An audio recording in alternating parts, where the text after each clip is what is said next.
ঝট করে দেখে নিই আজকে লাঞ্চে কী হয়েছে। আজকে হয়েছে গরম ভাত। আজকে যেহেতু মঙ্গলবার, তো আজকে নিরামিষ হয়েছে। তার সাথে হয়েছে উচ্ছে ভাজা। গরম ভাতে কিন্তু উচ্ছে ভাজা খেতে খুব ভালো লাগে। আমার কিন্তু উচ্ছে ভাজা খেতে বেশ দারুণই লাগে। তারপরে হয়েছে একটা নিরামিষ ঘ্যাট, সব সবজি দিয়ে, যেটা ছিল বাচ্চা ফ্রিজে, সব সবজি দিয়ে হয়েছে একটা নিরামিষ ঘ্যাট। তারপরে হয়েছে আলু সয়াবিনের তরকারি। আমার কিন্তু আলু সয়াবিনের তরকারি খেতেও খুব ভালো লাগে। সয়াবিনটা আমার বেশ পছন্দরই লাগে। তার সাথে হয়েছে মটর ডাল আম দিয়ে, কাঁচা আম দিয়ে মটর ডাল।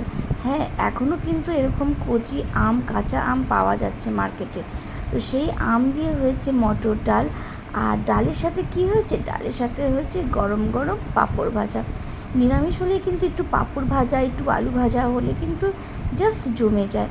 তো এটা হলো আজকে আমাদের নিরামিষ লাঞ্চ। তোমাদের বাড়িতে কী হয় নিরামিষ লাঞ্চে একদম জানাবে, আর আমার চ্যানেলটা বেশি বেশি করে সাবস্ক্রাইব করবেন। Till then, tata, bye by.